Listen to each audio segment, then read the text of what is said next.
Hello guys, masih banyak banget yang bingung buat cara ikutan audisi Who Wants to be a DJ. Caranya gini, siapin kamera, siapin lighting. Bang, tapi gua nggak punya kamera. Gue juga gak punya lighting bang. Kalian bisa pakai HP aja. Halo, nama gua Agung. Halo, perkenalkan nama gua Alvin. Halo guys, gue Tatra. Halo guys, nama gue Skenik. Halo guys, nama gue Reza. Halo Frank, nama gue Fawi. Semoga dengan adanya Who Wants to be DJ ini gue bisa jadi DJ guys. Gue mau ikutan Who Wants to be DJ karena keluarga gue suka ke klub. Gue mau jadi DJ-nya. Alasan kenapa gue pengen ikut Who Wants to be a DJ, karena dari kemarin nenek gue mimpin gue main DJ terus. Nah, itu dia contoh simple videonya. Tapi ingat, kalian harus bikin yang jauh lebih menarik, jauh lebih kreatif untuk jadi pemenang di Who Wants to be a DJ. Who Wants to be DJ? Karena gue pikir, oh berarti kan tempat lu udah punya gitu. Ya, tapi ya udah, pokoknya gue ditolak. Sampai akhirnya gue pikir, Mas, gue bilang, udah selesai acaranya. Ya nggak apa-apa, sebenarnya dari tadi juga selesai juga nggak apa-apa. Gue iseng, udah gue ngomong kali. Sambil ngomong. Tes. Gitu-gitu ya pokoknya. Gue pernah banget ada satu DJ senior yang nggak tahu kayaknya sama gue tuh kayaknya bencinya setengah mati. Dia pasang lagu itu, gue pasang lagu ini dia lagi gitu. Bener orangnya ada lagi. Wah dia lagi. Dateng dia langsung ke ngambil turntable. Yang untung turntable yang lagi nggak ada. Yang lagi mati ini. Di dang gitu. Wajir.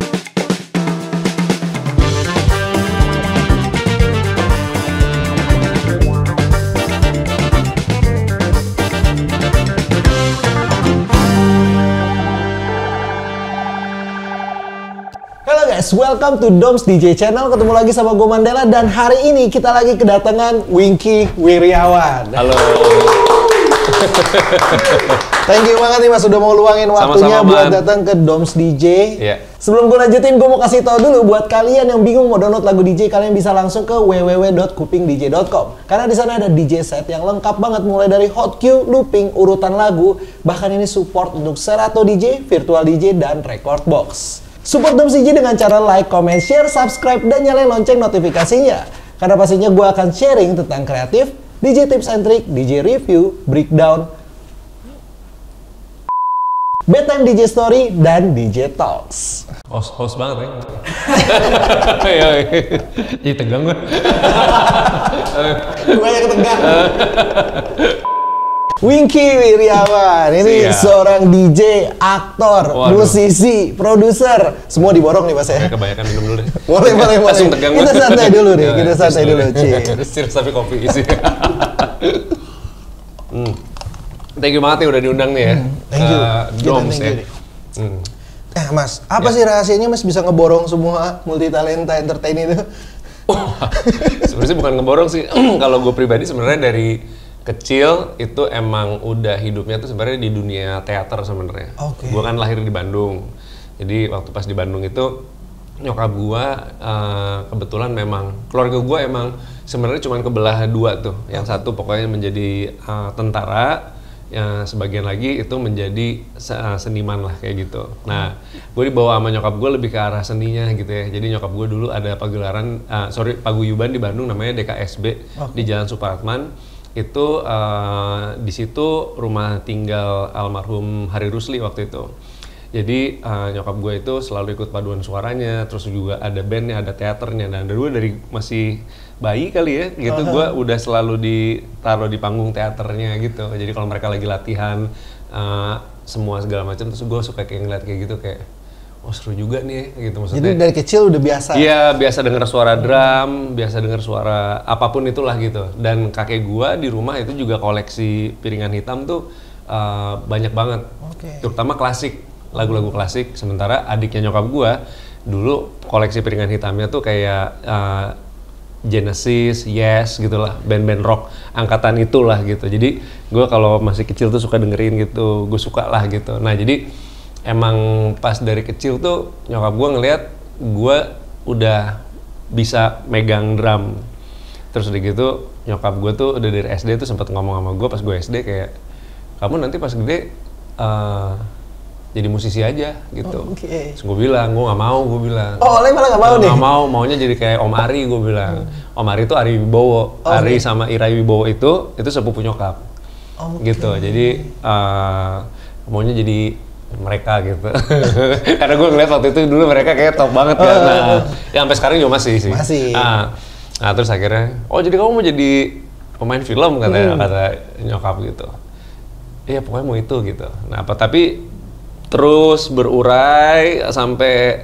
berjalan waktu gitu sampai akhirnya gue SMA, gue jatuh cinta sama death metal tiba-tiba. Berubah banget tuh. Udah. Tiba-tiba gue langsung suka bukan metal aja, death metal, specifically death metal aja. Death metal spesifik ya. Karena dulu waktu gue di Bandung, itu SD gue sama SMP gue tuh dulu gue sering banget nonton Pupen, dulu ada band kalau lo tahu. Itu dulu masih Marcel, terus ada Aryan Seringai, terus pokoknya cikal bakalnya anak-anak itulah semua. Sampai akhirnya mereka ke Jakarta terus ada Seringai dan segala macam. Jadi gue pas nonton Pupen tuh gue kayak keren pisan ya gitu. Tertarik gitu. Gitu. Jadi akhirnya mau belajar gitar gitu. Ya udah akhirnya menuju ke skena metal banget. Terus gue pindah ke Jakarta. Gue pindah masuk SMA Pangundu Luhur di PL. Nah di PL itu ternyata kakak kelas gue tuh ada DJ Hogi, Future 10, ada DJ Riri. Jadi isinya tuh elektronik banget lah, elektronik musik banget. Kebawa akhirnya deh. Terus gue benci waktu itu. Gue bilang kok katro banget sih selera musiknya gue. Karena maksud gue waktu itu gue dengerin house music tuh kayak cuman gitu. Gue bilang anybody can do that. Cuman program doang apa sih kayak gitu. Sampai akhirnya temen gue bilang, lu kalau ngaku lu musisi atau lu suka musik, lu nggak boleh ngeinin satu genre gitu. Akhirnya gue tiba-tiba dibawa ke suatu bar waktu itu di Wahid Hasim, di mana tiba-tiba gue pertama kali mendengarkan ada band di remix. Itu keren banget. Itu tahun berapa tuh mas? Itu sekitar tahun 94. Ya 94 gue belum lahir guys. Lu apa lahir? Gue 97. 97. Gue lulus SMA. Gue baru lahir. Gue dibawa ke sana di White Hasim ada bar gitu, terus pokoknya DJ-nya tuh nge-remix lagu-lagu rock gitu. Terus gue baru pertama kali ngedenger kayak, oh kok jadi keren banget gitu ya. Terus ada drum and bass-nya juga gitu. Terus gue ke DJ booth. Pertama kali terus gue ngeliat kayak gini, terus akhirnya gue dari situ gue dibawa ke klub namanya B1. Itu juga gue pertama kali ke DJ booth gue ngeliat kayak gini. Dan ternyata dulu rotary banget kan, mixernya tuh mixer bukan rotary. nggak ada yang kayak gini, rotary semua gitu. Terus yang, oh ribet ya gitu ya. Nah pas karena gue ngeliat alat gini nih, kok kayaknya nggak segampang yang gue pikir gitu. Terus akhirnya, kok menarik ya gitu. Akhirnya, gue pengen coba belajar. Start dari situlah. Berarti itu pas dari SMP? Pokoknya 94 gue mengetahui ada skena musik elektronik dance dengan beberapa komunitas ya dulu ya. Waktu itu juga klub juga nggak banyak masalahnya. Dulu klub itu yang terkenal tuh zaman dulu ada Tanah Mur. Tanah Mur udah pernah masuk nih mas ya? Pernah, Tanah Mur tapi isinya Legend. semua. Ada Tanah Mur, terus juga waktu itu legend banget itu. Terus ada Atlanta zaman dulu, stadium belum ada. Stadium itu baru lahir setelah beberapa saat kemudian habis itu. Terus juga M Club di Blok M gitu. Nah akhirnya dari situ gue, karena gue udah jadi penasaran, gue orangnya kayak gitu tuh. Gue langsung digging banget tuh. Muter terus gue ngeliat, oh kok beda ya, binatangnya beda sama skena metal tuh beda gitu. Iya kan, kalau metal kan ya udah tau lah ya gitu. Terus kalau ini kayak mereka nih bisa sampai nikmatin gini banget gimana gitu ya, kacamata hitam gitu. Wah gini-gini gue kayak menarik juga ngeliatin orang-orang kayak gitu. Terus ke DJ-nya, terus zaman dulu tuh kalau DJ booth tuh mereka tuh selalu ada rak di belakangnya. Jadi kayak Buat vinyl gitu ya? iya, jadi dulu kalau nge-DJ itu, lu datang ke klub itu lu biasanya nggak bawa piringan hitam sendiri. Jadi piringan hitam sendiri itu udah dapat budget dari si klub tersebut. Oke.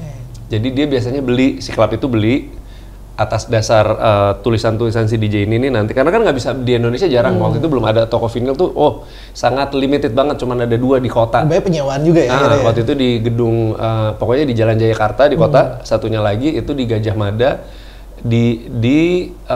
Pokoknya pet shop itu dua ada toko plat aja. Nah itu tuh pokoknya antara 2 itu zaman dulu. Nah sementara kalau yang punya M Club dan segala macam mereka itu mungkin udah langsung dari punya channel ke luar negeri. Jadi misalnya gue butuh lagunya ini kirim, mereka datang. Nah jadi tuh mereka biasanya ada stiker tuh. Jadi misalnya Club B1 itu tuh udah ada B1. Jadi kayak lu kalau ke Jalan Surabaya nih Iya nanti suka cari-cari plat-plat lama tuh piringan hitam. Nanti kadang-kadang lu nemu tuh. Masih ada label Ada lama label itu tuh. Berarti tuh dari klub mana gitu. Zaman dulu tuh gitu. Lika-liku DJ zaman dulu tuh kayak untuk dapetin satu track lagu aja tuh itu susah banget. Sulit. Nah, ketika misalnya lu udah dapet satu nih pegangan lu, terus lu mainin untuk for the first time nih. Cek misal anggaplah misalnya Mandela main nih di satu klub nih, lu bawa piringan hitam nih. Vinyl gitu, terus lu pasang dar, terus orang pecah banget dan emang itu lu banget, itu udah dicap tuh lagu lu. Lagu gua. Jadi kalau gua mainin lagu lu, hukumnya haram. Misalnya Jadi tiba-tiba, siapa yang membawa dari luar ke sini ya? iya, jadi siapa duluan nih gitu. Misalnya dia duluan, udah yang lain gengsi tuh. Anjir padahal lagunya keren banget, tapi nggak mungkin gua mainin gitu, ngerti nggak lo? Kalaupun mainin biasanya kita ngumpet-ngumpet. Gue mau mainin lagu DJ Naro nih gitu, tapi lihat dulu nih ada crowd Naro ya. Karena kalau misalnya ketahuan tuh, biasanya jadi omongan satu Jakarta tuh. Ya ilah nyontek gitu, seru itu. Beda banget sama sekarang kan. Kalau sekarang justru kalau bisa satu lagu dimainin 4 kali satu hari boleh nggak apa-apa. Itu yang menurut gua kangen sama scene ataupun skena seperti itu. Kalau sekarang kayaknya lu harus singelong lagunya harus bikin orang pokoknya nyanyi yang orang nggak mau mikir gitu. Kalau zaman dulu tuh kayak lu datang tuh ke satu tempat, lu udah tahu bahwa klub ini cuman mainin lagu trance. Berarti lu udah mindset lu udah trance kan. Kalau lu nggak suka ya lu nggak mungkin ke sana. Tapi walaupun di era sekarang juga masih ada kan yang seperti itu kan? Ada cuman kan persentasenya kecil banget ya. Ya misalnya kalau misalnya kita suka disco atau Techno gitu misalkan. ya disco, lebih ke disco kayak Zodiac gitu, ya kan. Terus kalau kalau techno lebih muter-muter ya gitu ya. Maksudnya ada juga kan misalnya Nebula di Blok M yang lebih gitu-gitu kan. Cuman kalau dulu tuh serunya adalah klubnya kan gede-gede. Hampir semua ya? Hampir semua klub mainstream zaman Menerapkan dulu itu underground gitu. Buat gua, jadi misalnya kalau lu bisa bilang lagu di satu klub ini lagunya kayaknya komersilnya dia tuh ya undergroundnya mereka. Jadi lu nggak akan dapetin lagu itu di klub lain. Ketika gue mau vibes-nya ya gue harus datangnya ke klub itu gitu gue harus ya? ke klub itu atau ini. Atau nggak misalnya gue pengen, misalnya tiba-tiba suatu hari dan klub tersebut biasanya tidak akan manggil DJ yang beda genrenya sama yang mereka mainin. Karena pernah kejadian dulu gue di Embassy, itu rules-nya adalah kan ada 3 tempat tuh, ada balcony di atas, soulful house, BPM-nya boleh start dari 110, mentok di 123. Embassy start di 125, mentok di 128, 130 udah kekencengan. Wonder Bar itu start di 132 sampai 140. Itu techno sama trance. Nah, pernah tiba-tiba nih ngundang DJ Singapura, gue inget banget nih. Acaranya MTV kalau nggak salah. Hostnya Nicola Saputra, gue inget banget. DJ-nya dari Singapura ngirim mixtape dulu ke kita. Gue yang dengerin house music. Oh, gue bilang masuk nih di Embassy. Tiba-tiba begitu pas dia main, all of a sudden dia berubah, main mash up, ada R&B terus ujung-ujung jadi trance, pokoknya jadi nggak sesuai sama yang dikira. nggak sesuai. Itu nggak sampai 3-4 lagu dengan berat hati, manajer Embassy bilang, "Wing, ganti Wing, please," dia bilang kayak gitu. Itu guest DJ ya? Guest DJ, dan itu pun acaranya MTV. Jadi MTV kan udah kayak ngeblok hari itu untuk acara mereka kan. Cuman sebenarnya kalau dari kita justru kebalikan. Zaman dulu klub kita waktu itu dimanapun itu klubnya sebenarnya, kita udah bilang kalau kita di sini emang mainnya house, ya strictly house. Nggak boleh ada DJ lain. Kalau lu mau main yang gitu, akhirnya gue bilang, lu kalau mau main yang jadi techno trance, dude, I'm sorry you have to go downstairs at Wonder Bars gitu. So gue bisa arrange waktu untuk lu main di sana, karena gue juga nggak enak kan untuk nge-cut DJ gitu kan. Bayangin nggak sih lu udah jauh-jauh dari Singapura sih. Lu yang harus ngomong lagi ya? Tapi harus di stop gitu, karena maksud gue kalau misalnya dibiarin, orang yang datang ke situ jadi akan ngerasa bahwa oh berarti udah berubah konsep nih karakternya gitu. berubah ya. Idealisnya hilang lah ya. Untungnya dia nggak marah dan dia mau akhirnya pindah ke bawah gitu. Jadi akhirnya gue kerja double, jadi 4 jam gue main nih. Harusnya gue mainnya jam 3 sampai jam 5. Jadi akhirnya gue dari jam 1 sampai jam 5 karena nggak ada pengganti lagi. Itu dulu gitu. waktu masih residen. Gue residen di situ, gitu. Tapi dulu belajar DJ berarti dari kapan tuh Mas? Kan tadi SMP udah mulai club hopping tuh ya, SMP ya? Enggak, SMA sebenarnya. Oh, SMA. 94 kan gue lulus SMP. Jadi SMA kelas 1 gue mulai club hopping tuh. Gue belajarnya itu sebenarnya SMA kelas 1, kelas 2. dari ada teman gua Simon dulu yang sempat jadi resident embassy di Bandung yang udah nggak ada sekarang klubnya. Udah gitu, terus gua beli turntable, terus beli plat, terus gua hopping tuh ke parkit zaman dulu ada klub-klub kayak gitu tuh. Gue bawa plat gitu, terus gue nanya kayak, Mas boleh ketemu manajernya nggak? Siapa katanya? Nama saya Winky, gue bilang gitu. Saya mau coba main di sini boleh nggak gitu? Coba tes dulu. Jadi tes gue depan manajernya. Itu turntable bawa sendiri? Enggak, turntable udah punya mereka gitu. Tapi saat gue dites, tapi yang ngetesnya orangnya ngerokok keluar nggak dengerin gitu pernah tuh gue. Ngerasain ya? Ngerasain banget gue. Udah gitu dia masuk lagi kayak, lu punya berapa plat? Ada 24. Mau main apa 24? Cuma main nggak nyampe sejam lu, gue bilang gue butuh orang yang bisa main 5 jam. Berarti kan kurang ini gue. Karena gue pikir berarti kan tempat lu udah punya gitu. Ya tapi ya udah pokoknya gue ditolak. Sampai akhirnya gue pikir udah gue nggak bisa nih main di klub, berarti gue harus bikin event sendiri. Bikin movement sendiri. Gue sama Hiskia namanya yang dulu sempat jadi residen Dragonfly selama 18 tahun itu, kita berdua mulai. Jadi kemana-mana kita kalau party tuh bawa turntable. Bawa sendiri, bawa turntable, terus gitu. Pokoknya pertama kali kita tuh gue inget banget dapat dari DJ Riri. Wing, woi lu nge-DJ sekarang udah katanya. Udah dimain mana aja lu, gue tolak mulu gue. Belum ada main-main. Lu mau coba nggak ada klub tuh namanya Deja Vu di White Hasim juga, dia bilang gitu sampingnya parkit. Oh boleh, begitu gue sampai ke sana ternyata tuh klub dangdut yang udah tutup. Gue bilang gokil. Berarti udah nggak running nih? Udah nggak running, jadi udah mati. Jadi kita bayar satpam.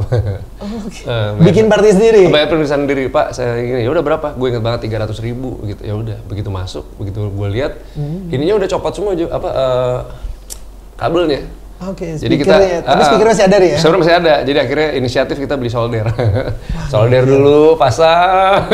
Ini salah satu jalan pintas berarti ya? Nggak dapat tempat buat main, gue bikin sendiri, gue main. Di tempat yang udah tutup, akhirnya bikin sendiri udah, terus kita cetak flyers pakai fotokopi. Sekeliling tuh apa namanya dulu Bunper kalau di SMA 6 Gultik masih ada nggak sih sekarang? Gultik, ya di Aquarius kan bisa nitip tuh zaman dulu. Aquarius udah nggak ada juga sekarang ya di Blok M, jadi nitip. Kalau misalnya roti bakar tuh di Pati Yunus, ada anak-anak SMA lagi nongkrong, datang ya acara gue gitu. Siapa? Itu tahun berapa ya, Mas? Itu 98 kali ya, 98-an, 97, 98. Udah akhirnya gue inget banget kita bikin gig pertama gue masih Ski itu, wah udah bangga banget. Seru nih. Masih ada fotonya, Mas? Nggak ada itu dia. Begitu pas gue main, udah 4 jam, ada orang India datang satu. Tamu. Oh jadi sebelumnya masih nggak ada orang nih? Satu, itu juga kayak dia. Tapi teman-teman ada? Nggak ada, orang berdua doang. Bener-bener berdua? Terus akhirnya pas ngeliat gitu. Kayak jamming lah ya gitu. Kayak si orang India aja udah kebeli-beli bir gitu kali ya. Terus tapi kayak apaan nih gitu, nggak ada orang. Akhirnya cabut. Begitu selesai, profit sharing. Gue masuk ke kasirnya, Mas, gue bilang, udah selesai acaranya. Ya nggak apa-apa, sebenarnya dari tadi juga selesai juga nggak apa-apa, kata kasirnya. Saking nggak ada orangnya, jadi dia bilang kayak, kenapa Mas mau ngambil profit sharing? Gue bilang, mau diambil bener, dia bilang. Iya bener Mas. Pokoknya gue inget banget, kita cuma dapat 3.000 perak aja. 3.000 perak. Jadi bagi 2, 1.500, 1.500. Oh, profit sharing-nya 50-50 nih ya? Nggak ada target penjualan ya? Nggak. Profit sharing-nya berapa persen dari itu deh pokoknya hari itu. Pokoknya kita dapat bersih 3.000 perak. Berarti gua sama si Rizky 1.500. Sementara parkir aja 5.000. Anjir gue. Aduh, Ki, keparan nih udah. Salah Ki, berarti kita harus ngajak komunitas. Akhirnya waktu itu gue telepon teman gue, Jerome Java Bass. Jerome, mau nggak main? Ayo boleh deh. Start dari situ mulai tuh komunitas. Jadi datang, terus ada di Jakarta juga Dharma punya komunitas breakbeat waktu itu. Datang gitu. Jadi lumayan rame gitu. Rame-rame juga gitu, tetap satu bir mah rame-rame. Yang penting ada orang dulu. Sampai akhirnya gue kerja di Indika. Jadi gue sama Iski ini berdua, gue bawa turntable lagi. Jadi gue tahu ada radio baru buka, namanya Indika.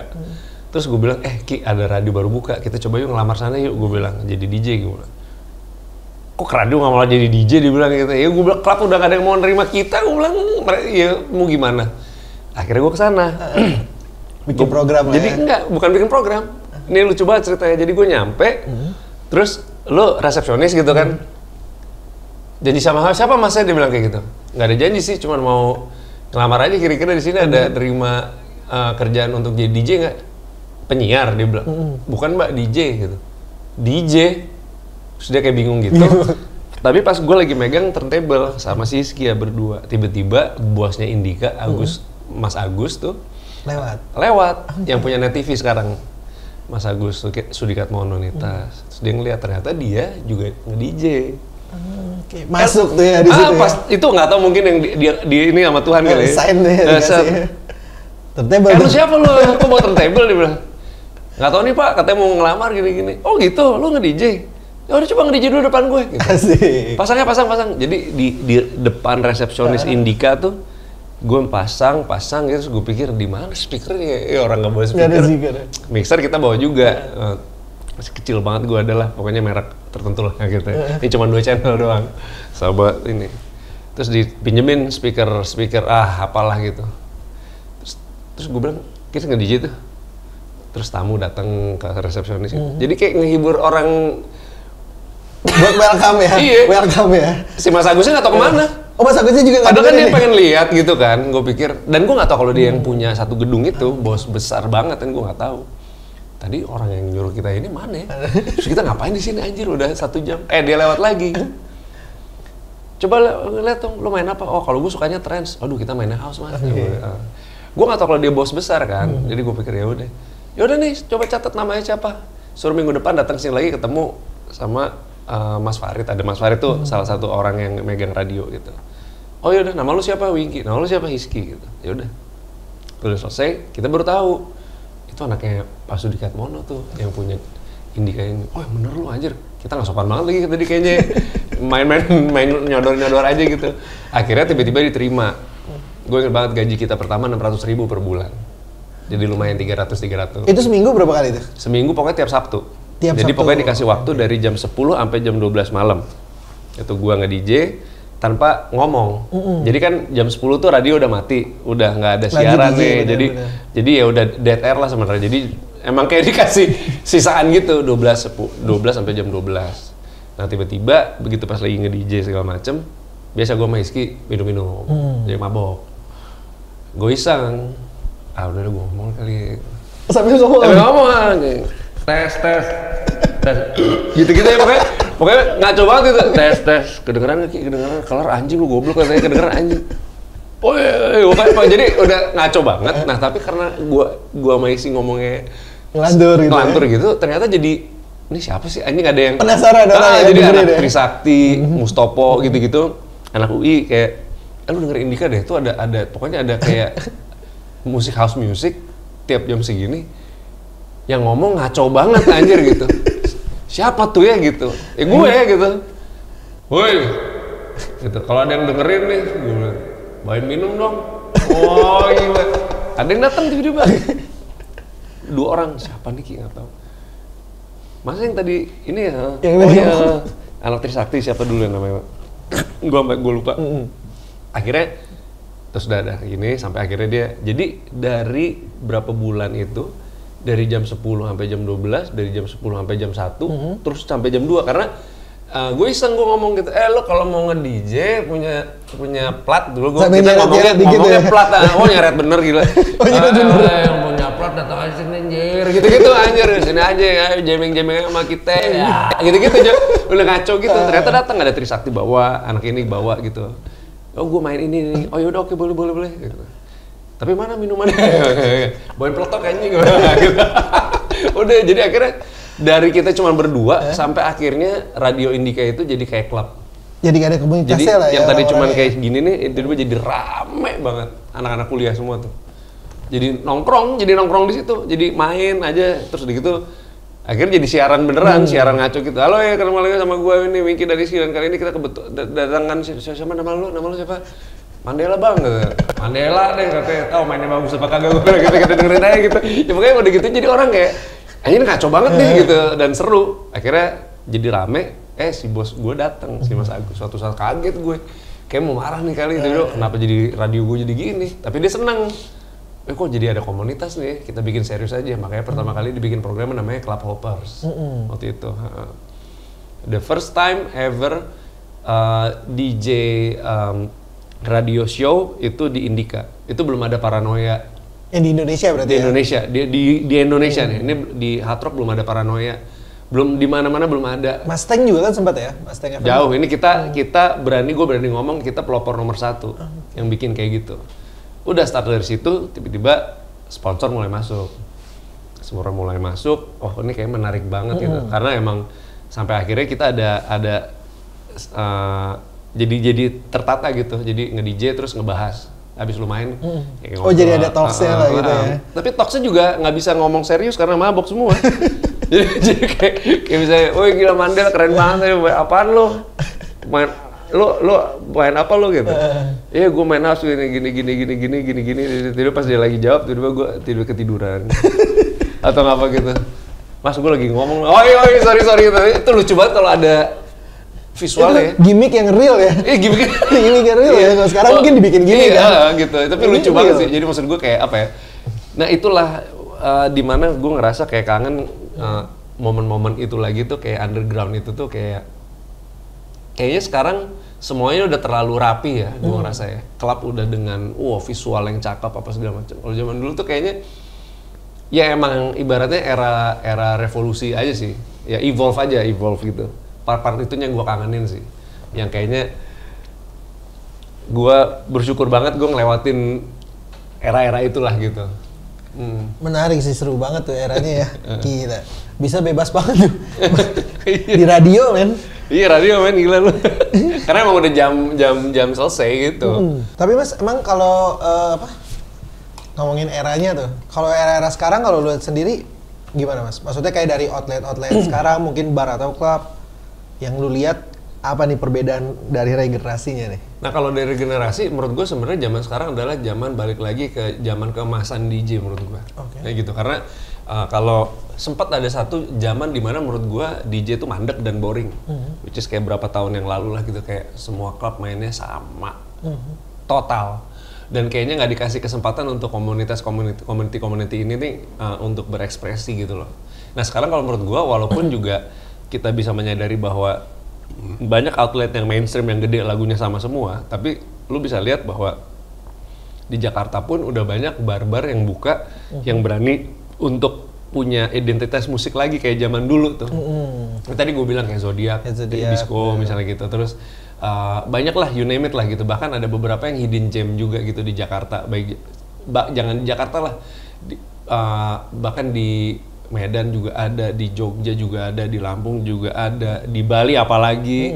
Terus maksud gue banyak gitu yang emang semua tiba-tiba ada yang khusus kayak techno night atau apa gitu. Ada identitasnya masing-masing. Identitasnya udah mulai ada nih. Jadi sekarang gue ngerasa bahwa industri ini bergulir dengan sangat bagus. Jadi kayak udah mah klubnya mah mewah-mewah, cakep-cakep. Terus juga bar yang ini juga udah ada wadahnya. Gue karena sempet beberapa tahun yang lalu gue ngerasa kayak gue sempet pesimis gitu. Kok tiba-tiba semuanya jadi kayak komersil banget gitu ya. Kayak nggak ada tempat untuk bisa mencurahkan apalagi yang dulu menjadi darah nadinya sebuah skena gitu. Nah sekarang justru banyak gitu. Bahkan nggak usah gitulah, maksudnya juga dengan perkembangan festival zaman sekarang aja, festival yang udah raksasa banget sama festival yang kecil pun itu semua marketnya ada, gitu. Kayak ya kita tadi baru ngebahas lah ya, sempat ada satu skena di ujung sono, Jawa ujung, Jawa Barat tuh ujung sana ya, pokoknya yang itu tuh pokoknya partinya 2 hari nonstop gitu dengan musik yang mereka ya bisa dibilang ada teknonya, ada deep house-nya. Ini di pantai Mas? Benar. Udah beli tiketnya nih? Nah maksud gue kayak gitu kan asik ya. Nah ada yang seperti itu, terus juga ada yang emang kalau kita ngomong mainstreamnya kan sekarang udah ada DWP-nya kalau untuk elektronik musik. Nah yang lebih menarik lagi sekarang adalah menurut gue kenapa industri musik jadi besar banget, karena sekarang banyak banget festival yang cross genre banget. Benar. Iya, dari dangdut ketemu rock, ketemu death metal, ketemu hip hop, ketemu pop, itu nggak jadi masalah gitu. Nah kalau zaman dulu kan nggak bisa. Ada rules-nya ya. Zaman dulu kayak lo kalau udah hip hop semua. Bahkan kalau DJ juga kan di decknya ada tuh dulu Mas ya. Iya. Ngalamin tuh dulu ya. Gua pernah ngalamin, pokoknya ada satu saat dimana lagu Indonesia nggak boleh diputar. Ada tulisan do not play Indonesian DJs. Indonesia song, sorry. Indonesia song. Nggak boleh do not play Indonesian songs gitu. Termasuk di Tanamur juga nggak boleh kan dulu? Tanamur nggak, gua lupa ya. Cuman Gue susunannya kayak gue seingat gua yang boleh, yang banyak justru lagu bahasa Indonesia for the first time itu Zanzibar. Nah itu pertama kali di mana lu benarkan lagu ini karena namanya Cinta waktu pertama kali mereka rilis itu di situ pecah banget. So dari situ lagunya klasik disco sama lagunya semuanya rata-rata. Ini berarti tahun berapa nih Mas? Zanzibar itu tahun Masih kepala 9? 2000 awal banget kayaknya. Oke. Enggak, antara 99 sampai 2000 kayaknya, 2001 atau apa gitu. Barnya nggak begitu gede, cuman lagunya lagu-lagu Indonesia banyak tuh. Kalau zaman sekarang kita pertama dengerin kayak Diskorianya lah gitu. Ini kayak Faris RM juga ya. Kayak gitu-gitu. Jadi gue menarik banget kenapa gue senang ke situ karena menurut gue kayak ada satu warna lagi yang beda banget gitu. Di saat semua orang nggak boleh main lagu Indonesia, dia bikin sendiri dan keren gitu. Nah, gue tuh waktu itu sempat ngerada nggak ngerti kenapa nggak boleh mainin lagu Indonesia, why gitu. Gue bilang kayak karena maksud gue apa sih, norak banget gitu. Dalam hati gue. Kenapa malu gitu ya? Karena dulu sempat ada asumsi kalau lu main Indonesia, biasanya lagu Indonesia kan dibikin fangkot tuh. Jadi owner klub Jaksel tuh sempat pemikirannya kalau lu main lagu Indonesia pasti remixnya kayak gitu. Padahal kan menurut gua nggak juga. Padahal ada yang diskonya. Ada yang originalnya juga kan bisa lu mainin langsung gitu menurut gua kayak gitu. Nah apalagi sekarang industri yang terbaru adalah sebenarnya fenomena ini udah terjadi jauh sebelum kita ngobrol ya. Pas sebelum pandemi pun udah terjadi DJ karaoke. Iya. Ya kan udah sekarang tuh menurut gua DJ tuh is all about gimana caranya lu udah menghibur orang aja udah gitu. Udah kayak bener-bener setiap orang tuh pasti punya gimmicknya dan punya apa ya, treasure of the way of he's a being artist lagi, udah bukan as being a DJ. A DJ tetap lah main harus bener ya gitu, cuman lu tuh udah kalau menurut gua kalau udah tampil di satu stage gitu atau lu membawa suatu brand diri lu udah nggak bisa lagi nganggap diri lu bahwa gue akan menjadi DJ yang gini terus gitu. Bisa, cuman lu harus tahu emang lu akan berarti di situ terus. Pasarnya. Cuman kalau emang lu udah tahu bahwa mengakui aja diri lu ngerasa bahwa diri gue mainstream atau enggak ya gitu. Nah kalau gue ngerasa sebenarnya gue tadinya berangkat dari bener-bener sisi underground kiri banget lah. Cuman makin kesini tuh gue ngerasa bahwa kok ternyata gue adalah orang yang suka dengan yang namanya evolving proses gitu ya. Gue suka dengan selalu ngikutin yang relevan aja gitu. Jadi apakah gue mainstream? Orang mungkin bisa menyebutkannya kayak gitu. Dan gue juga bisa bilang bahwa kayaknya gue mainstream juga deh karena gue kayak selalu mencoba ngikutin apa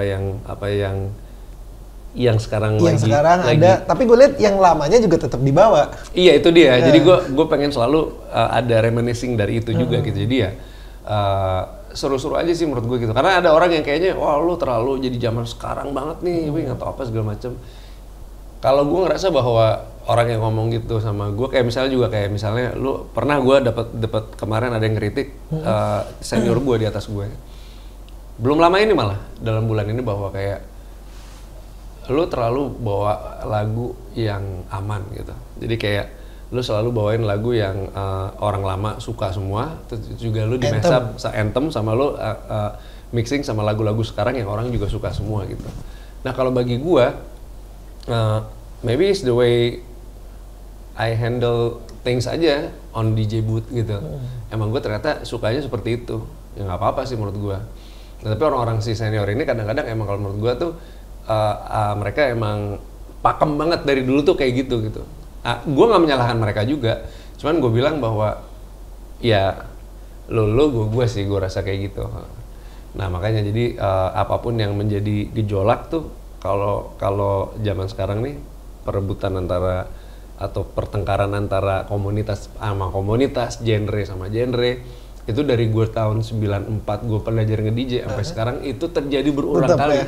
Iya. Tinggal eranya aja nih lagi di mana gitu kan. Iya, benar. Persinggungannya sih pasti tetap ada lah pro Iya, kontranya. benar.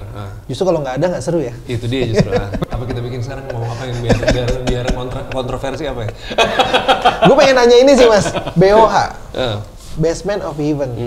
Mungkin bisa ceritain kali Mas. ketua Basement tim. of Heaven itu sebenarnya terjadi pertama kali waktu gue di Amerika di Seattle. Jadi Oke. kalau zaman dulu tuh angkatan gue ke atas tuh biasanya kalau di Jakarta selesai main dari suatu klub gitu jam 6 pagi, biasanya kita lanjut ke stadion. Oke. Bisa pulang bebas mau jam 11 siang Besoknya kayak mau aja. besoknya apa Minggu terserah. ceria gitu. Nah, karena ada hotelnya juga maksudnya bebasnya. Ya pokoknya terserah lu lah ya mau. Nah, waktu di Amerika, pas gue lagi nge-DJ di Amerika, itu tuh pokoknya jam 1 alkohol udah stop. Oke. Jadi kayak, hah? Udah nggak bisa pesan alkohol gitu. Jadi kayak, anjir, ini banget ya, Apa Mak. ini? Gitu. Terus gue bilang, udah, ini harus selesai nih gitu. Iya, Mas Winggi harus selesai gitu. Oh ya udah, jadi gimana? Nah akhirnya, kebetulan gue nginep di satu rumah teman, bukan rumah teman sih, salah satu panitianya di Amerika. Dia mungkin, ya anak orang berada lah ya, rumahnya gede, terus dia punya basement. Bikin party. Bikin party di situ. Oke. Jadi kita lanjut sampai jam 8 pagi terus tiap hari. Terus makanya kita bilang terus gue sambil tiduran gitu udah jam 8 enggak aja. Enak banget ya, gue. Karena dingin banget kan Seattle. Wah, ini basement lu kayak surga Jo, basement of heaven gue bilang gitu. Oh, malah ketawa semua. Anjing, kita berarti kita namain ini BOH ya gitu. Nah, gua waktu itu bikin party buat anak-anak angkatan gue lupa deh tuh, pokoknya anak-anak bule itu sama si anak-anak Indonesia ini tuh pokoknya bedanya umurnya 10 tahun di bawah gua. Jadi mereka nggak pernah dengar lagu-lagu zaman waktu pas yang gua nge-DJ zaman Indika gitu. Nah gua main itu, terus mereka penasaran. Anjir enak juga Mas, ini apa ya? Ini apa sih? House apa? Karena mereka waktu itu dengernya masih Dutch tuh. Oke. Dirty Dutch ya. Dirty ya, Dutch Afrojack banget. Afrojack kan deh, mereka Afrojack banget. Sementara gua pas gua main, sore ini gue mainnya kayak gini gitu, nggak apa-apa main-main aja Mas gitu. Pas main, anjir ya enak banget. Enak. Gitu. Terus dia nanya-nanya sampai akhirnya kita jadi berarti gue punya mindset waktu itu pokoknya kalau gue bawain lagu era segitu gue namain BOH gitu. Oh jadi gue bawa seperti movement lah ya? Seperti movement, tapi cuma untuk anak-anak Amerika. Pulang ke Jakarta kapan? Berapa tahun kemudian pandemi. Oke. Pas pandemi klub tutup semua kan. Anjing tutup nih gitu. Akhirnya gimana ya gue bilang kayak gitu ya. Udah miskin semua. Bikin live set ya. Akhirnya gue udah pakai handphone deh, gue iseng aja di dapur tuh. Udah deh gue mau main lagu-lagu BOH aja deh udah. Yang lagu-lagu angkatan itu. Pasang cekrek tuk udah cuman gitu doang gue. Pakai headphone cuman gelapin, bini gue joget-joget ngaco aja, gue lawak aja gue deh gitu. Ini waktu itu live streaming atau di YouTube gitu? Enggak, di live Instagram. Oh live Instagram. Live Instagram, gue ingat banget pokoknya pertama yang nonton 200 dari 10, 20, 1 jam kemudian 200 terus udah gue stop. Minggu depannya gue bikin, tiba-tiba gue kaget tuh ngeliat, anjir 800. Kok rame banget terus komennya jalan Rame. terusin terus Nostalgia ya. Iya, terus temen gue bacain, wih lucu-lucu banget komennya. Ya komen seputar stadium dan angkatan itulah. Anjing komennya parah-parah banget nih. Gue bilang parah gimana, maksudnya gak suka musiknya? Bukan, justru karena suka banget. Terus mereka ngetekin ya orang-orang lama nih gini. Sampai pokoknya puncaknya kita pernah, gue main 4 jam itu streaming 16.000. Itu 16.000 orang pas lagi bener-bener. Tapi gue waktu itu kebetulan gue pas sama Bung gue bilang, kayaknya sih gue rasa gue bilang begitu pas ada lockdown yang kedua, inget nggak lo? Lockdown kedua? Yang itu bener-bener tutup tuh? Ditutup banget kan. Susah tuh yang diem-diem tuh. Nah ini deh gue bilang saatnya mereka nggak bisa keluar rumah, kan kita bikin gue bilang. Udah tapi gue bikin gue udah punya feeling tuh. Jadi gue pikir kayak ini kita deketin sponsor aja gue bilang. Jadi kita udah kayak jual proposal, ada gold, platinum kalau di dalam BOH. Tapi gue bilang gue nggak tahu kapan ya mau gue jalanin ini nih. Tapi kalau lu siap, begitu karena gue ngebaca nih, begitu semuanya lockdown benar-benar nggak bisa keluar sama sekali, kita bikin di hari itu. Pemerintah udah ngasih kode tuh, begitu ngasih kode, manajer gue langsung hubungin semua tuh. Siapa yang mau nih? Udah langsung gue mau naruh duit segini, udah bikin, pakai handphone juga udah. Masih handphone tuh Terus gue bilang, tapi adlibsnya udah terserah gue ya. Gue pengen balikin ke Indika itu. Jadi gue nggak mau kayak misalnya minuman penyegar, bawa Iya, gini-gini, iya, nggak ada gitu. Terserah gue misalnya gue mau minum terus gue buang Pakai apa, gaya lu lah ya. terserah gue gitu. Ini produk lu masuk Iya, tiba-tiba waktu itu bang aja sampai segitu. Nah start dari situ, BOH jadi movement gede banget sekarang gitu. Cuman gue udah bilang sama teman-teman waktu itu, gue bilang tapi kita harus ingat semua yang namanya movement ataupun semua yang namanya genre itu pasti ada waktunya. Feeling gue biasanya itu 2 tahun, 3 tahun mentok. Apalagi sekarang, kalau dulu bisa lama tuh sampai 5-10 tahun. Cuman sekarang karena produser udah banyak, DJ udah banyak, semua udah punya alirannya masing-masing. Perbedaan umur gua sama lu aja udah beda 20 tahun kan? 20 tahun. Iya kan? Ya maksudnya nanti belum lagi adik lu lagi nih, beda lagi jadi di 30 tahun sama gua misalnya gitu. Walaupun kalau misalnya gua masih nge-DJ. Jadi akan berputar. Jadi gua bilang sama tim gua, karena waktu itu tim gua sempat terlalu euforik ya, kayak anjir BOH gila banget nih, pokoknya sold out di mana-mana, private party ini 2 tahun tuh gig tuh gitu. Nah, ketika kayak gitu kalau gue selalu beda pemikirannya. Udah siap belum pada jatuh, gue bilang. Udah siap belum pada jatuh gitu. Jatuh gimana maksudnya? Kita nih lagi di atas nih, gue bilang, iya kan. Ibarat kalau lu naik gunung nih, gue bilang ketinggian 4.000 nih. Udah gitu jalannya yang tau gak, Sirotol Mustaqim yang apa yang si gunung apa tuh. Kita tuh lagi di situ tuh, gue bilang. Ini kepleset dikit aja, dus jatuh ke bawah, lu udah siap mental belum? Makanya gue tuh selalu bilang sama tim gue pas lagi mereka lagi kayak gitu, ini sedikit filsuf dikit ya. Sosok asik kayak dikit ya. Nah, jadi gue bilang gue tuh punya namanya teori Rinjani.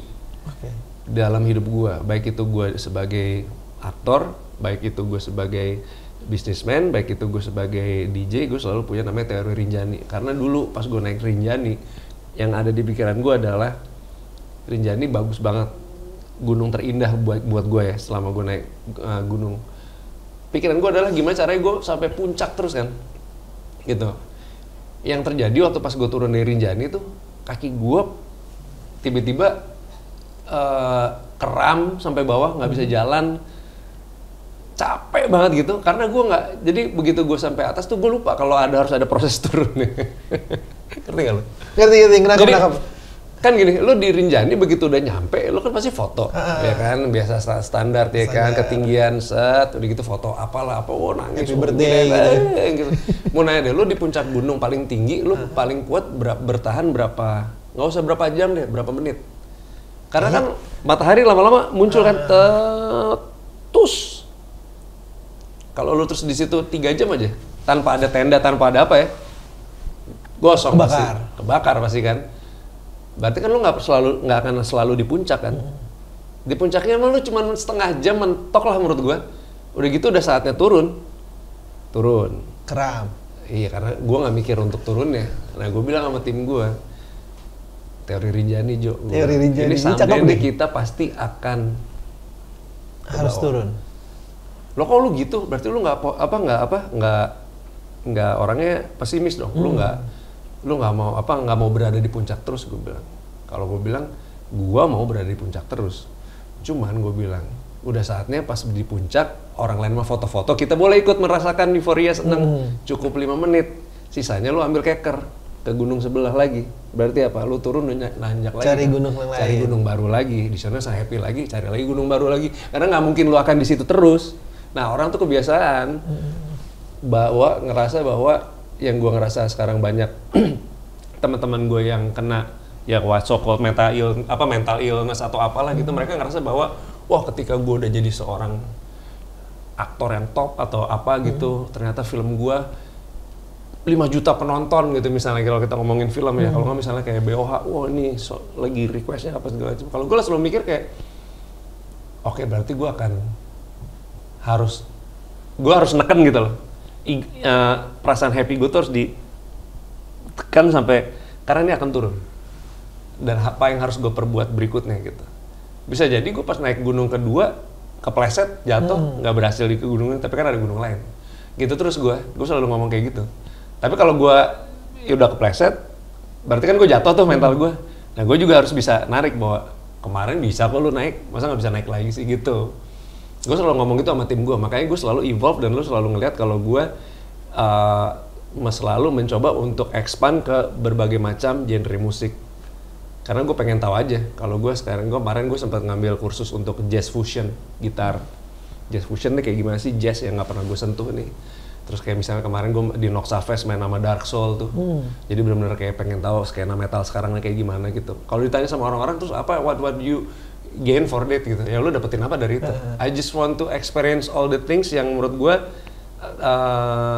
menurut mereka buang-buang waktu. Buat teman-teman gue lu buang-buang waktu. Lu kenapa lu fokus tetap di DJ aja gitu. Kalau menurut gue kayak justru ini fokus gue pengen mencoba semuanya sampai akhirnya gue nanti pas tua kayak gue punya pengalaman untuk gue bisa keep diri gue sendiri bahwa gue udah mencoba untuk semuanya ya gitu. Keren. Itu filosofi Rinjani dari Mas Pinky.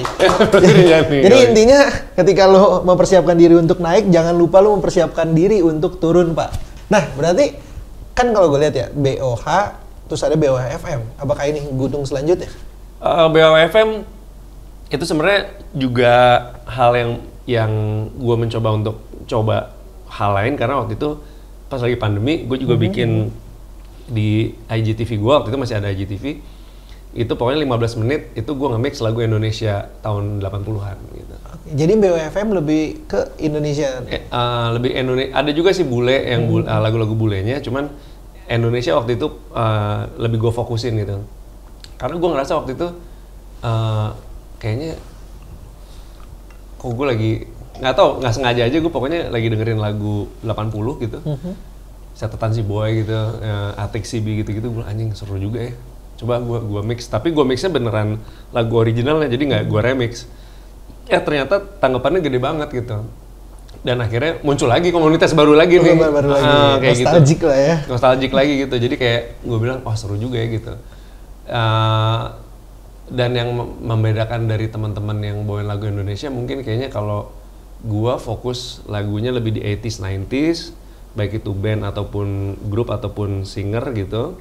Dan juga kita nanti mau ngeluarin ini single pertamanya BOH FM kolaborasi sama Oslo Ibrahim. Gitu. Itu nanti harusnya 25 Agustus rilis. Lagunya udah jadi. Kali kemarin Mas Pinky ya, Let It Go ya, baru rilis. Oh iya, kalau ya. Ya itu sebenarnya lagu lamanya teman gue tuh si Evan. Jadi cuma iseng di rumahnya dia, terus pas gue denger, Jo ini lagu tahun berapa ya, 2013 kalau nggak salah, apa 2014. Di remake yuk, udah bikin aja, udah lepas. Unik. Ada sentuhan tropikal ya? Ada tropikalnya, iya tropikalnya. Iya. Tapi kalau lihat MV-nya tuh gue ingat sama lagunya Winky yang dulu sama Atilah ya, Atsi ya. Hands on Mine ya? Judulnya gue lupa lagi. Hands on Mine Hands ya. on Mine. Karena Hands sutradaranya on Mine, sama. ya. Oh, pantas. Karena gue lihat ada Blok M, futuristik. Gue keinget kayak pernah lihat ya. Iya, MV sutradaranya sama. Oke. Nah, terus selain itu Mas, lagi ada movement apa lagi nih? Selain si BOH, BOFM. Oh ya, kita lagi ada bikin namanya Revive. Revival? Nah, Revive itu acara yang emang kolaborasi antara komunitas Dance Pool. Dance Pool itu adalah komunitas yang dimana isinya tuh DJ anak lulusan dan anak yang masih sekolah di Pangudi Luhur. Jadi di situ ada Riri, ada Dipa Barus, ada Merdi Diskoria, ada gue, ada siapa lagi ya? Hogi. Ya komunitas ini kerjasama sama HWG. Jadi HWG ini waktu itu dibilang bahwa salah satu big bossnya ngomong sama gue kayak, gue pengen bikin dong satu movement yang emang soundnya beda dari yang biasa kita putar di outlet kita gitu. Akhirnya ngobrol, ya udah oke, kita bikin yuk. Akhirnya kita bikin di Helens Gunawarman nih. Tanggal berapa gue lupa? Yang kedua nih. 26 Juli. Nah kali ini kita ngajak Sarah Louis, ada Reno Pratama dari Sala, sama ada Tosi. Dia main disco, new school disco gitu. Ya maksudnya gue menghargai banget dari HWG karena mereka benar-benar kayak mencoba untuk masuk ke sebuah skena yang mereka biasanya mainstream banget kan. Ini kan enggak gitu. Jadi gue sangat biasanya open format, top 40 ya. Iya, kalau ini enggak, ini beda nih. Ini enggak, ini emang Juli ini Mas ya. Ya, ini yang kedua berapa kok lupa mulu. Bung, tanggal berapa? 19. 26. Sorry ya. 26 Juli di Helens Gunawarman. Gitu. Mas Winky akan merubah warnanya tuh ya. Iya. Ya, kemarin tuh sebenarnya mencoba berubah tapi tetap aja orang di depan kayak BOH dong. Akhirnya tapi ya, gue kalau lihat Fire Winky biasanya ada tuh tanda kurung BOH. Iya. Best Man of Nah, Never kalau gitu nanti ya. yang BOH full set mentok 3 jam gue main BOH tuh nanti tanggal 28 Juli di SCBD yang H Club itu. Oke. Tapi BOH ini berarti pure dari Mas Winggy sendiri ya? Ya, dari gue sendiri. Maksudnya untuk tapi emang dari segi brandingnya kayak gue sempet nyari gitu kan BOH apa sih gitu, penasaran juga kan. Pas gue cari emang nggak ada ya kayak sosmed atau movement yang secara tertulis. Baru gitu. hari tadi pagi ada salah satu tim gue bilang kita nggak mau bikin sosmed ya. Gue bilang nggak, iya gue nggak kepikiran dari dulu. Karena siapa tahu jadi wadahnya lagi iya, kan. Iya, tapi kayak sih belum dulu deh gitu. Sementara. Kalau mau nyari BOH ya nggak bisa di sosmed, harus datang langsung. Nah, itu kayak tujuannya itu. Itu. Hebat. Tepuk tangan dulu buat Mandala. Mandela. Jadi kemarin gue sempat ini open question buat Oke. teman-teman kan. Doms DJ itu emang tapi sebelumnya tahu Doms DJ dari mana Mas? Pertama kali? Gua pertama kali justru gua ada di IG Explorer. Pokoknya lu ngebikin remixnya Nana Peggy Goo. Oh, oke. Jadi dari situ ya. Oh iya, gue yang itu bertiga posting kan kalau collab nggak juga. salah. Iya, bertiga sama dia. Iya. Gua nggak sengaja gitu pas gua klik itu tek. Anjir keren banget. Makanya gua komen kan. Thank you.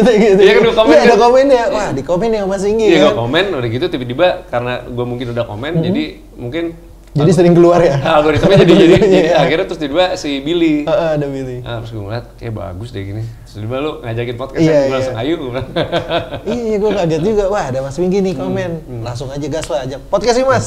Sikat. Nah, jadi setelah confirm gue buka open question lah buat teman-teman banyak. Karena sebenarnya emang sebelumnya banyak yang minta undang dong Mas Winggy gitu Iya. kan. Akhirnya gue open question banyak yang nanya nih. Nah, ini ada beberapa pertanyaan. Boleh kita jawab singkat aja nggak apa-apa. Pertanyaan yang pertama nih dari Another Papi Chulo, anjay. Pernah dipandang sebelah mata gak Mas sama orang waktu nge-DJ? Oh pernah banget. Jadi gue waktu dulu pertama kali gue muncul itu gue nge-DJ itu jadi jujur gue nggak bisa memungkiri ya. Gue nge-DJ itu tahun 94, gue belajar 97 mulai serius, mulai terus masuk Indika dan segala macam di 2000-an gitu. 2001 tiba-tiba gue dapet tawaran film pertama. Itu film Jelangkung. Jelangkung ya? Gue bilang sama Mas Agus, Mas kayaknya gue mau resign dari radio karena gue takut nggak bisa ngisi tiap weekend atau gue kayak vakum dulu apa gimana, atau tapi mendingan gue resign dulu karena gue mau fokus di film, coba peruntungan gue. Ternyata Jelangkung pecah telur tuh. Pecah telur dan akhirnya jadi mau nggak mau pasti ada hubungan ke DJ gue kan. Jadi orang pengen make gue lah nge-DJ di luar kota apa segala macam. Gue pernah banget ada satu DJ senior yang nggak tahu kayaknya sama gue tuh kayaknya bencinya setengah mati. Benci abis gitu, gue nggak tahu kenapa. Pokoknya gue pernah masuk satu ruangan, gue ngeliat dia lagi, jadi ada muka gue jadi cover majalah Bintang tuh, dicoret-coret. Itu lu lihat tuh? Gue lihat karena gue di belakangnya. Jadi gue lagi masuk ke kantor, gue jujur aja ke kantornya Hogi, Future 10 tuh, Anton sama Hogi, gue mau ketemu Anton. Gue mau ngambil flyers waktu itu, jadi gue mau bagiin, gue main jadi pembukanya mereka. Tadi pas gue masuk nih, DJ ini lagi ngadep ke Anton, jadi dia nggak tahu kalau gue datang. Dari cetet gitu, terus gue bilang, gue mundur, kayak kenapa dia gitu. Bagus Mas gambaran. Terus gue pernah, dia juga, pokoknya gue lagi nge-DJ sama si Hiski itu, yang partner gue itu. Si Hiski itu mainin lagunya Doi. Banyak crowdnya si DJ senior yang itu. DJ-nya gitu. juga ada nih ya? Gue belum tahu. Belum tahu. Terus gue bilang sama dia, Ki, kayaknya lu jangan mainin lagu Anthem si gue bilang. Kayak crowdnya banyak di sini daripada ntar kedengeran sama Doi kan. Karena gue tahu dia udah dari kemarin kayak gitu tuh. Udah nyoret-nyoret muka lu nih masalahnya. Mabuk, ujuk-ujuk dia pasang lagu itu, gue pasang lagu ini dia lagi gitu. Bener orangnya ada lagi. Wah dia lagi. Dateng dia langsung ngambil turntable yang untung turntable yang lagi nggak yang lagi mati ini di dang gitu. Wajir. Temen gue nggak lihat karena lagi ini. Gue bilang wah rusuh nih dah. Terus sekali, 2 kali, 3 kali gue pernah di Jogja main di rave party di Kaliurang. Terus tiba-tiba gue inget banget ini sebenarnya bego di gue sih. Hari sebelumnya di mana Lounge sama di Embassy itu gue masih Hiski. Kita mabok berdua nih. Jadi gue main di Jogja, Hiski main di Bandung. tas platnya tuh sama warnanya. Gue tahu nih. Terus ketuker anjing kan. Dan pas Rizky nyampe di Jogja, dia tuh harusnya mainnya di kayak bar wine gitu. Jadi harusnya lagunya kan deep house, chill out, soulful. Dibuka lagunya techno trance semua. Punya gue semua. Nah gue sampai di sana, pas dibuka anjing soulful nggak mungkin. Terus udah gitu gue main jam 3 pagi, bayangin nggak lo? Jam 3 pagi lu main soulful. Iya orangnya kan lagi ngakok semua gitu. Terus, gue panik. Untung DJ Romi baik banget. Romi waktu itu bilang, Wing kenapa Wing? Anjir Rom, gue salah bawa tas plat, anjir gue pada ngakak semua, goblok lu kenapa sih gitu. Ketuker gue sama Rizky. Udah akhirnya dia minjemin berapa plat, tapi gue juga nggak tahu lagu dia gimana kan. Rom yang mana Rom, gue bilang. Karena kan satu piringan hitam kadang nggak ada 4 track gitu kan. Semuanya udah juga udah saya sudah mabuk juga gitu. Ya selalu yang mana gue harus nggak sempet nyari dulu kan. Akhirnya gue tahu, inget banget deh main gue tuh jadi wah, nggak fokus lah ya. Ya karena nomor 1 gue nggak tahu lagunya, nomor 2 juga apapun yang gue ada di situ paling kenceng juga masih house, jadi kayak. Lu harus dengerin dulu lah gitu. Sementara si Romi sebelum gue mainnya udah techno tribal yang udah kayak Carcox, dan habis gue tuh ada di Pite waktu itu trance banget, yang udah uplifting yang tenet gitu. Gue tuh udah mempersiapkan transisi dari Romi ke si Ardi Pite ini, cuman karena gue nggak ada ini. Wah, itu emang gue berasa emang anjir nggak enak sumpah deh. Ngeblank sih asli sih. Anjir, ini gue nggak enak. Gue bayangin sampai crowdnya tuh jadi yang kenapa nih gitu si Winky gitu. Karena gue sendiri juga kayak pas masuk gini anjing salah lagu. Oh gue kayak kok kayak depannya kenceng tidur, tengahnya jadi yang melodi yang tenang gitu. Kayak aduh anjir. Udah jam 3 pagi bayangin loh. Gue bilang. Nah besoknya si dia kan satu acara sama kita, satu pesawat baliknya. Panggil gue dari jauh sini loh, anjing lo ya, set lo jelek banget bangsa, bikin gue drop tau gak lo gitu. Dia teriak gitu di depan banyak orang. Yang hati gue kayak, oh lo emang bener-bener nggak suka sama gue lo gitu. Tapi gue ngerasa, ya udah deh, gue bilang biarin aja gitu. Ya terus gitu sempat kalau misalnya kita ngumpul ada dia gitu, weh DJ artis nih gitu. Gue diam aja, gue bilang. Nah kalau si ini sih udah enaknya setengah mati nih si Rizky ini. Tampol kali ya, kayak sekali-kali ini jangan Jo senior aja gue bilang, harus respect gue bilang. Jangan biar attitude dia kayak gitu, biarin aja lah gitu. Ya udah, terus akhirnya sampai sekarang sih gue udah berdamai. Bahkan sampai sekarang gue sama dia sangat enak ngobrolnya. Tapi yang ini nggak mau. Yang satu tuh udah ngomong. Malah sakit hati. Sampai sekarang dia masih sakit hati ya. Jadi ya gitulah, ada pas pengalaman kayak gitu sih ya. Oke, next nih. Pertanyaan ada lagi nih Mas. Dari Egi Gargian 03. Pak Winky, saran buat branding diri sendiri gimana?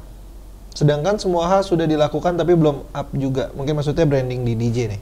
Gua pribadi aja ngerasa bahwa sampai detik ini gue duduk sama lu nih di Doms, gue masih mencoba untuk branding gue nih mau gimana gitu. Karena gue selalu ada diskusi sama tim gue sebulan sekali duduk bareng gitu kayak oke yuk, kita udah ngelakuin apa yang gagal, apa yang berhasil. Apa yang gagal, apa yang berhasil. Kita selalu bikin statistik tuh. Dan kayaknya lu kemarin jujur aja nih, Wing, pas lu main di sini, set lu buat kita semua nih, kata geng gue, jelek gitu. Gue nggak tahu lu lagi ada pikiran apa. Gue sangat kebuka tuh. Nah di sini lu bagus gila nih. Gini. Karena dia tim gue tuh selalu bikin statistik gitu. Terus juga kayak, nah kemarin lu bikin ada movement ini, gue rasa yang ini kurang berhasil nih Wing, gini. Atau mau diterusin atau gimana. Jadi selalu bikin, terus juga kayak bulan ini misalnya kayak nggak ada sesuatu yang unik nih Wing di lu. Udah 1 bulan ini. Kayak sosmed lu gitu doang. Sosmed bukannya nyari sensasi gitu, cuman kayak, nah kalau kayak kemarin tuh kebetulan pas gue kolaborasi sama Dark Soul tuh, di Noxafest, itu jadi engagementnya jadi gede banget karena ternyata skena metal jadi masuk ke gue. Nah mereka tuh pengennya ada kayak gitu-gitu terus nih. Gue pun seperti itu. Nah kalau lu udah bikin branding diri lu sendiri, lu mencoba udah bikin lagu, lu udah bikin artwork yang bagus buat diri lu atau buat lagu lu, atau lu udah nge-DJ, lu bikin konsep misalnya kayak zaman sekarang kan banyak lah lu mencari apapun di sosmed, nah mau di TikTok atau di Instagram atau di Reels yang untuk nge-boost up diri lu as a performer atau as a DJ atau as a producer, tapi belum naik-naik juga. Gue cuma saran satu, jangan pernah nyari jalan pintas aja. Karena maksud gue, kayak gue pun BWH itu kan itu sebenarnya sesuatu yang tidak direncanakan. Yang gue mencoba terus aja. Gue dari tahun 94, gue nge-DJ sampai sekarang tahun 2023. Gue justru ngerasa di pas pandemi 2020 itu puncak-puncaknya karir gue. Ya walaupun kalau kata teman-teman gue steady di situ gitu, cuman gue pecahnya pas BWH kemarin itu. Dan ini menurut gue udah mulai pelan-pelan berangsur harus mikirin lagi konsep lain gitu. Nah jadi maksud gue proses itu nggak pernah ada yang cepat gitu. Ya, sekarang juga kita ngomongin salah satu DJ yang menurut gue menjadi mainstream dan naik ke permukaan, yaitu Wisnu Santika and the Gang kan. Nah menurut gue mereka itu juga nggak instan loh. Karena gue tahu juga Wisnu dari zaman dulu domain gitu. Semua itu ada prosesnya gitu. Kapan berhasilnya, kapan meleteknya, kapan jadi up-nya tiba-tiba lu bisa dilihat sama orang, itu kita nggak pernah tahu. Dan yang salah adalah kalau lu cari jalan pintas untuk cari sensasi, ya, atau lu jalan pintas dengan cara sesuatu yang tidak berhubungan sama musik lu. Oke. Itu. Lu bikin terus. Kayak jujur gue dari semua lagu yang gue buat, yang pecah tuh dari zaman dulu sampai sekarang cuma Sender aja ada judulnya tuh. Itu juga nggak pernah rilis dan itu cuma di klub. Nah yang pernah gue rilis serius kayak sama Attila lah sama apa gitu, ya lu lihat aja streams gue cuman berapa. Cuman nggak berarti lu menilai sesuatu tuh kayak, aduh kayaknya gue belum berhasil nih, kayak kalau misalnya belum 1 juta streamers atau 1 juta listeners gue nggak berhasil gitu. Menurut gue bukan itu sih. KPI-nya bukan di situ aja ya. Adalah caranya gimana lu terus keep on doing what you do gitu loh. Lu terus bikin terus. Gagal lagi, karena begitu nanti sekalinya lu tiba-tiba dapat titiknya nih, gitu. Kayak Wisnu Santika and the Gang nih, the package ini, udah lu bisa menikmati tuh. Menurut gua kayak gitu. Oke, kita next. Pertanyaan ketiga. Oh, ini pas nih kalau kita tanya langsung ke Winky karena eranya dari 94 tadi sampai 2000-an melalui banyak masa generasi DJ. Gimana pendapat DJ Winky tentang aplikasi Recordbox dan lain-lain sejenisnya mungkin? Apakah membantu atau dijauhi? Oh, membantu banget lah. Karena kan maksud gua apa ya? Dulu tuh kayak sebelum ada Recordbox dan lain-lain, kita main pakai vinyl piringan hitam aja, itu aja kita tuh pakai Jarum? Bukan lakban, siapa sih namanya yang Oh, yang penandanya ya? penandanya. Dulu kalau gue Tom and Jerry mereknya tau nggak lo? Jadi kita label. digunting gitu, jadi kayak Buat nanda ngasih tahu titik bulat Q-nya. Ya, kalau nggak stiker bulat Iya, yang stiker kecil. bulat kecil. Kalau gue dulu emang gue bentuknya gue bikin kayak panah gitu. Oke. Sebenarnya kayak di Recordbox juga panah gitu. Hot Q lah kalau sekarang Oke, ya. jadi gue tapi biasanya gue nggak pernah, kalau temen gue ada yang rajin tuh warnanya merah, hijau. Kalau gue putih gitu. Nah, kenapa gue main kayak gitu? Karena dulu untuk main lagu pop itu, lagu yang lada komersil itu gue perlu kayak gitu. Karena bukan kayak kalau house itu kan biasanya emang mereka kan kayak mereka tuh punya ada stigma lah kalau house music tuh nggak boleh dipotong. Jadi benar-benar harus lagunya udah mau habis, nyambungnya ke baseline berikutnya, jadi panjang jernihnya. Trance juga kayak gitu. Nah cuman kalau main kayak yang ada sedikit lebih kayak ke hip hop ataupun ke mashup gitu, zaman dulu tuh pakai piringan hitam itu kan lo harus tahu kan, gue nggak mau ngambil dari awal, gue mau ngambil langsung dari ref nih. Langsung hook up-nya Hooknya di sini. Nah berarti ditaruh gitu. Nah dulu tuh ribet banget. Bahkan gue waktu itu kalau nggak DJ techno di Wonder Bar ya, gue tuh nggak DJ plat, gue tuh bisa gue kompet gini nih, piringan hitam nih, vinyl. Itu buat next-nya tuh? Iya, jadi buat karena track. jadi biar tak nyambung nih, set, begitu udah gantung, tak langsung ganti lagi. Jadi gue pengen begitu pas masuk drop keduanya, baseline-nya udah sama yang ini. Nah jadi ini 2 plat jalan, satunya lagi gue taruh yang 1 truk untuk siap ganti. Jadi biasanya orang nggak akan bisa nebak tuh. Anjir ini lagu yang mana ya? Setahu gue ini lagu ini, cuma kok baseline-nya beda gitu. Karena emang dua gitu. Nah itu ribetnya adalah kalau kayak gini jadi kayak lo harus nyari BPM yang ini, turntable-nya, yang 2 ini lo bener-bener main harus. Jadi pasti ada larinya tuh, ada tuh. Nah tapi semakin gitu kalau dulu kita semakin seru. Anjing nih pasti di mess up di tempat nih gitu. anjir gitu, ayo pada tepuk tangan gitu kayak, terus lari gitu. Ya asik sih kayak gitu. Nah nah kalau menurut gue record box itu sangat membuat kita, dan apalagi sekarang dengan si DJ 2000 Nexus atau 3000 atau apapun itu yang lu punya lah, XDJ juga udah bisa sekarang. Udah banyak kan sekarang tombolnya. Itu kan mempermudah kan. Nah justru yang menarik menurut gue zaman sekarang teknologi itu mempermudah bukan memperbodoh justru. Ini juga sebenarnya gue paham sih kenapa dia nanya kayak gini. Karena banyak perdebatan yang ngomong kayak di sekarang mah gampang, tinggal pakai sync kelar. Ya. Ya walaupun sebenarnya sync juga kita kayak misalnya kita main klasik disco kan, beat gridnya kan nggak bener tuh, Iya. nggak quantize lah ya. Nggak bisa di sync itu. Nah, ya, tapi kadang kan jadi itu lagu Silver Moon, you got the shine on Silver Moon, shine on, tau kan? Itu gue inget banget, pokoknya ada hafalannya tuh. Begitu lo masuk, itu kalau nggak salah +2, 1 bar pertama, -1, tambah lagi 1. Oke. Jadi begitu udah teng kita langsung sang. Tuh, wah, gak pas gak gitu karena band. Jadi gridnya tuh emang apalagi pakai plat, waktu itu pakai plat ya. Masih pakai plat. Ada pertanyaan dari Rizky. Fundamental DJ. Ini sebenarnya sering kita bahas ini. Boleh, kalau dari Mas Pinky langsung mungkin. Gitu. Apa tuh maksudnya? Fundamental dari seorang DJ. Oke, fundamental kalau menurut gue, opini gue pribadi adalah yang gue rasa juga kalian juga boleh sangat nggak setuju sama gue. Cuman kalau gue as a DJ, gue tuh lebih pengen gimana caranya musik gue itu relate dan kena ada engage ke crowd. Okay. Jadi gue selalu biasanya fundamen dasar gue as a DJ itu gue biasanya ngeliat dulu gue main di mana, gue main dengan siapa, dan klub tersebut biasanya maininnya apa gitu.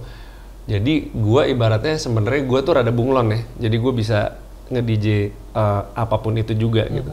Cuman ada beberapa genre yang memang gue bukannya gue nggak suka, cuman gue emang nggak di situ aja. Jadi kalau udah terlalu jauh gue akan angkat tangan. Kayaknya gue nggak bisa deh sampai genre itu. Ada batasnya ya? Ada batasnya gitu. Kalau ditanya lu nggak suka, mungkin gue bukan selera gue aja, tapi gue nggak bisa aja gue main sampai situ gitu. Tapi ada sampai batas-batas di mana gue bisa sampai limitnya sampai segini, sampai jauhnya segini gitu. Jadi tapi ada juga yang punya fundamental as a DJ-nya juga kayak enggak, kalau gue mah emang ya udah main techno aja, nggak apa-apa juga gitu, nggak apa-apa juga. Yang penting sih kalau menurut gue adalah trust yourself, be yourself, and just do it aja. Nah itu dia fundamental. Lebih ke sikap tapi ya, fundamental ke sikap iya. seorang DJ ya, iya, dari versi Mas Winky. Benar. Oke, ini sekarang ke pertanyaan terakhir dari Navi_Han.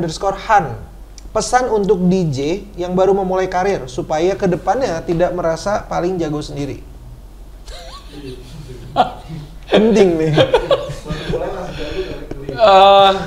Kalau ngerasa jago sendiri sih, kalau emang dia jago banget, menurut gue nggak masalah ya. Nggak masalah ya. Ternyata lu jago banget, misalnya lu hip hop gitu, lu jago banget scratch-nya gitu, terus lu ngerasa kayak anjir gue jago ya gitu, gue keren banget gitu ya. Atau nggak tidur dia main tech house bisa kayak James Hype gitu, gue jago.